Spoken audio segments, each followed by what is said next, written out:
네, 수학과 출산 변명입니다. 1월달 이제 새해 들어서 처음 한 강사 뵙건인데요. 이번에도 이제 한번 선생님들 하시는 거 이제 지켜보면서 좀 나름대로 이제 한번 수학이라는 게 뭘까 한번 또 생각을 해보는 계기가 됐는데요. 그래서 뭐 여러 가지 시각이 있을 수 있겠지만 제 생각에 또 이런 점도 있는 것 같아요. 그러니까 수학 문제를 뭐 풀거나 수학한다는 게 어떤 목표를 설정해가지고 도달하기 위해서 노력해 나가는 어떤 과정이 아닐까 해서 그러면서 항상 이제 문제를 풀면서 그 목표를 항상 생각하면서 이렇게 진행을 해야지 그 목표에 도달할 수 있다는 생각을 한번 해봤습니다. 그래서 어떻게 보면 우리가 이 세상을 살아가는 과정하고 좀 비슷하지 않을까라는 생각을 한번 해봤고요. 한 분씩 말씀드리겠습니다. 먼저 최가진 팀장님께서 1번 그 중학교 과정 문제는 잘하셨는데 이제 2번 문제, 고1 문제를 좀 너무 어렵게 생각하신 게 아닌가 그렇게 느껴지고요. 하여간에 지금 열심히 공부하고 계시니까 계속 또 열심히 공부해 주시고요. 그 다음에 강영 선생님께서는 첫 번째 미적분원 그게 이제 선생님이 쓰시고 계신 그 센수학 교재 이제 C타입에 있는 문제예요. 그래서 물론 이제 이렇게 추정을 하셨는데 좀 일반적인 해법을 제시하면은 그 학생들이 좀 만족도가 높아지지 않겠나 그런 생각이 있고요. 그 다음에 두 번째 문제 같은 경우도 이제 도형 부분에서 좀 막히신 것 같은데 도형에 대한 연구를 좀 더 많이 해주시기 바라겠습니다. 그 다음에 김래영 선생님 같은 경우 이제 첫 번째 문제 잘 해결하셨는데 그것도 이제 역시 마찬가지 그 기본 수학, 그 부교재이신 그 기본 수학에 있는 문제거든요. 그래서 그것도 이제 조금 6건보다는 이제 직접 구하는 것이 좀 더 쉬웠지 않았나 하는 아쉬움이 있었고요. 두 번째 기하 벡터 문제는 잘 하셨습니다. 그 다음에 김호영 선생님께서 오늘 하셨던 그 문제가 조금 그 설명이 조금 이렇게 전달하는 데 있어서 좀 빠진 부분이 있어갖고 그게 좀 아쉬웠고요. 물론 강의실에서는 잘 하시겠지만 긴장되셔가지고 또 그런 점도 있으리라고 생각을 합니다.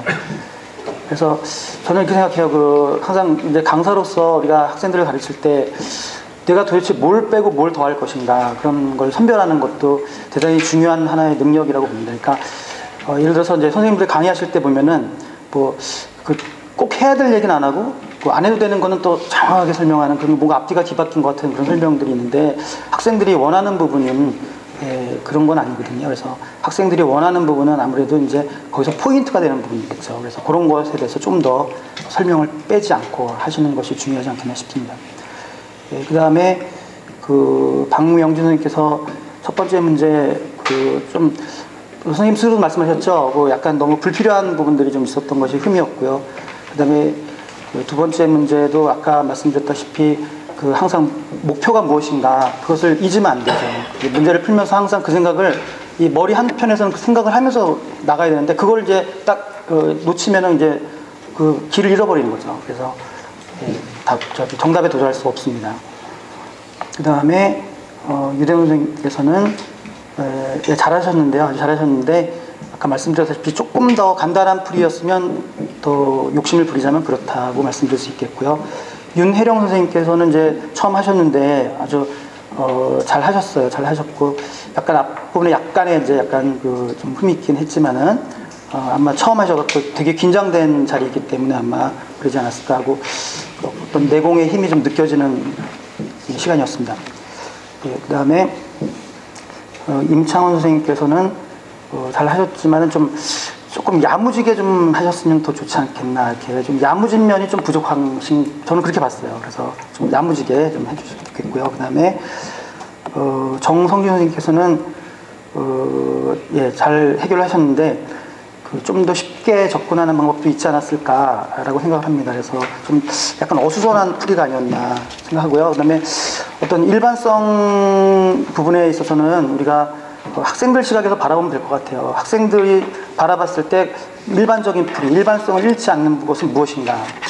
거기다 포커스를 맞춰주시고요.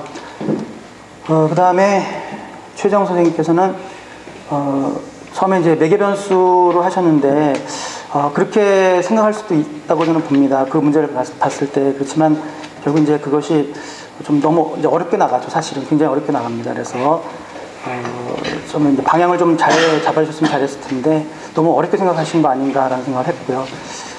그 다음에 최종 선생님께서는 네, 잘 해결하셨는데 특히 이제 중등 문제 잘하셨고 고등부 문제에서 좀 마무리가 조금 더 이렇게 세련된 어떤 고급스럽고 세련된 마무리가 좀 있었으면 하는 아쉬움이 좀 있었어요. 그 다음에 한수홍 선생님, 이번에 이제 새로 들어간 과정이죠. 확률과 통계에서 예전에 이제 이산수학이라는 데 있었던 이산수학 과정인데 이게 새로운 과정으로 이제 들어가고 우리가 한번 이 자리에서 우리 수학과 선생님들이 한 번쯤은 같이 한번 이렇게 생각하는 시간을 좀 갖고 싶어 갖고 내봤습니다. 그래서 좀 더 심도 있는 교재 연구를 좀 해주시면 좋겠고요. 그 다음에 아까도 말씀드렸죠. 결국 학생들의 만족도를 높일 수 있는 풀이를 하면은 학생들이 좀 감동을 받지 않을까라는 생각을 한번 해봤습니다. 네, 수고하셨습니다. 이상 마치겠습니다.